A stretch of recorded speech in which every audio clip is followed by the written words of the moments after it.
Now, on to some big beefy boys. I'm sure this is something that a lot of you have been looking for, some heavy gameplay. And I'm bringing you 3 heavy loadouts that I think are going to help you stomp in this season of the finals. Now, heavy's had a lot of changes, and most notably, the mesh shield has finally been reintroduced into the meta, and it is an extremely strong pick. So we're definitely going to be covering a loadout for mesh. We got a loadout for Winch, and I also am throwing in a goo gun loadout simply because I think it is extremely underrated, and I've been saying it's underrated for so long. And honestly, if you can get a really good setup with the goo gun, you're just going to have so many teams not even wanting to approach you, and they're just going to go to the other cash out and just completely ignore you. So even though it might not shine as much as it does in fights compared to the mesh or the winch, I seriously think that the goo gun has a very strong place in the meta if you take the time to learn it and master it. But before we get into it, I do want to kind of mention that I'm going to be doing some coaching. Again, I mentioned this in the last video.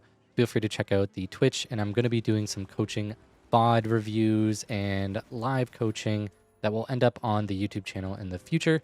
But we're just kind of sifting through some of the submissions right now. If you're interested, feel free to join the Discord and submit there. Completely free, but if you do want private coaching, just DM me, and there will be a price, but we can figure out what that is in the DMs. Anyway, let's get right into it. And first, we're going to be covering what I would consider the meta loadout. Now, before you jump to where the heck is the SA-12, you can 100% put the SA-12 in this, and certain things are going to be swapped up. Now, this is extremely team comp dependent. When it comes to a full-on meta for heavy, it really does rely on what are you bringing with your teammates. Do you have 2 mediums? Do you have DMAT? Do you have heal beam? Do you have a light? Does the light have stunned? They have vortex? There's so many different variables, and I want to kind of cover those. So first of all, we have the Shack and the KS as the 2 options for weapons. But like I said, you can obviously bring in the SA-12. SA-12 just really isn't my weapon preference. And let me explain how the Winch Claw is being used, and it might give some reasoning as to why I'm bringing the KS and the Shack. Now with the Winch Claw, the logic here is basically just to pull the cash out into an open spot.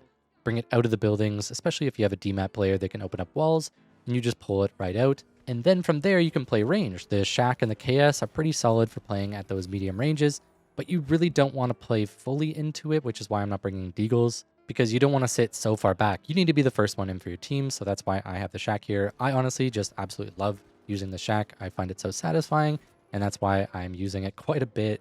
Going to be on a lot of the classes here. Then we have RPG, which is going to be a standard on all the classes. RPG is a very solid pick. Next, we have the Barricade plus the Dome Shield. Now, this is a double up on defenses since we don't have the mesh. I find the Barricade helps you survive in a lot of those situations where you might just be outnumbered, might get caught out in a bad situation, or you're just trying to push in first, but you want to soak up some damage for your team. The Barricade is a fantastic gadget for doing that, and I find you don't really need C4 since the idea is that you're just pulling all the cash outs right out into the open so that you and your team can sit far back and just watch over it with your glitches, your frag grenades, RPGs, whatever you have to throw at the enemies. They're going to be right in the open. It's going to be super easy to pick them off. So Barricade just lets you survive a little bit better. Instead of getting picked off and then having to scramble a bunch of times, being able to survive a couple of encounters is going to be a huge difference in your success. That's why I'm bringing Barricade. Now in the reserves, we have the Lock Bolt and the Anti-Grab and the C4. Again, C4 if you really need drop, if you don't have like DMAT or Vortex or Stun on your team and you really need to play that drop, C4 is a fantastic option here. The Lock Bolt is going to be really good if you have a lot of engagements where you're dealing with a lot of people in a tight area. So this is pretty good throughout the cash out rounds. I'm not too sure how good it is in the final round. Honestly, I don't bring it in too much. It's just one of those options if you feel like you and your team can capitalize on it, especially if you're running like triple shotgun or something like that. And then the anti-grab cube actually combos quite well with Winch. And the reason being is that if you throw the anti-grab cube next to Winch, you can lift it over walls and then you can just winch it off, or you can winch it into the anti-grav cube and then it will send it flying a little bit further than it normally would. So that's kind of the logic there. You can just try your best to use the anti-grav cube with Winch Claw to get the cash out into really difficult spots to steal from. Now next we're going to be covering the Mesh Shield. Now Mesh Shield, in my opinion, is slightly worse than the Winch Claw, but I think there are tons of reasons why you would want to bring the Mesh Shield over the Winch Claw. Especially it is map dependent. I find in maps where you're constantly playing for drop like Monaco, it is really good to have Mesh Shield. And again, I have the Shack 50. However, you can feel free to bring the SA-12 here. It is a very solid alternative. I also like rocking the Lewis gun from time to time, so I like putting that in the mesh shield loadout as well. Sometimes it will just be in the reserves, or sometimes it's right there in the primary weapon slot, but it does kind of get rotated from time to time depending on how I'm feeling that day. Again, RPG is a pretty self-explanatory: entry damage, exit damage, opening up walls, playing for drop. RPG is extremely versatile in what it can do. Next we have C4. Again, this is for playing for drop. A quick tip with this is basically to throw it at the bottom of the cash out, make sure it sticks to it. Then you go to the other side of the cash out and start meleeing at the top. Make sure that you don't throw the C4 at the top and then melee at the top on the other side, or else your melee will go through and blow up the C4. So throw it at the bottom, melee at the top on the other side, and keep meleeing it until it knocks over. Throwing in a bullet between each melee helps you kind of push it forward. SA-12, basically just one shot in a melee and you're going to knock it over instantly. So that is a very good trick to know for playing for drop. You can basically just hide your C4, which you should always be doing. Next, we have the Dome Shield. Dome Shield is honestly such a good entry tool and survivability tool.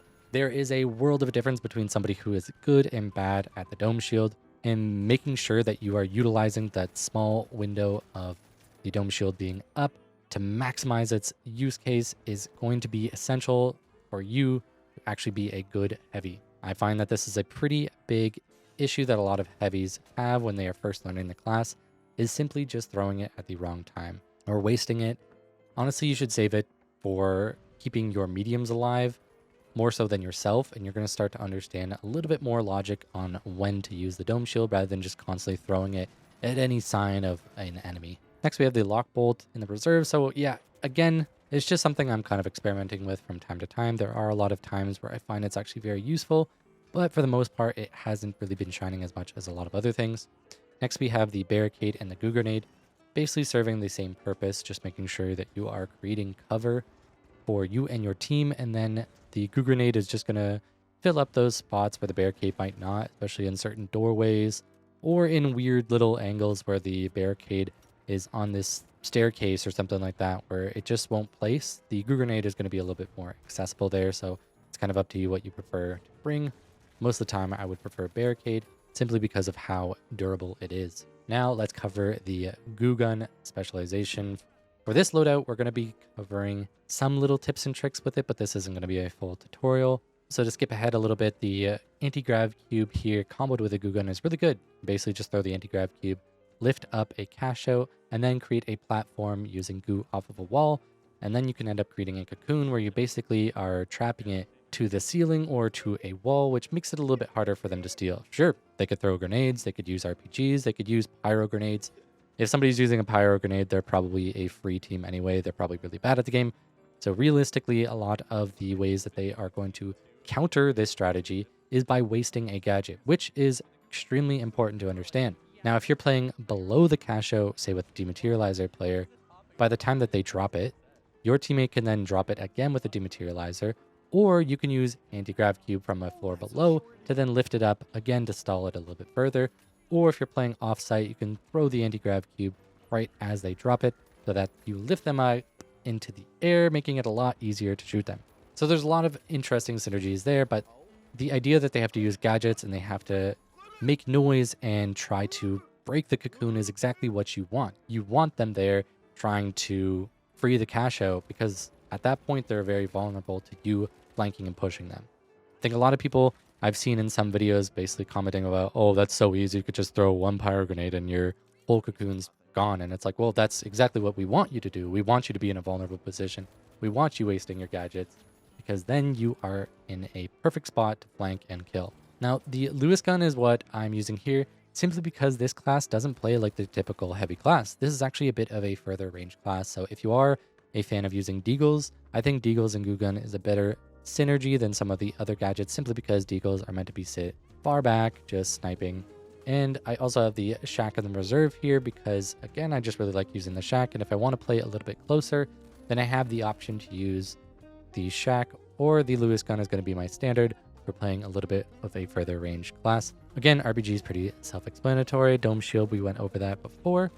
But in the reserves, we have Goo Grenade, Barricade. Again, pretty similar concepts. However, the Barricade, I would say, is a better choice here, The main reason being is that you can actually shoot a goo blob at the bottom of the barricade, then stand on it in order to head glitch it. So if you guys remember back in Season 1, the barricade was actually small enough that you could just head peek it. And since that is removed, we now use Goo Grenade in order to replace the barricade. However, with Goop Gun, you can just shoot a blob, or even 2 blobs if you want to get your medium or your light, a little head glitch on the barricade, and then you can use it that way. So it's something I really enjoy using. I might swap out the anti-grav cube for a barricade just to get that extra cover and to set up my team for some really nice head peeks.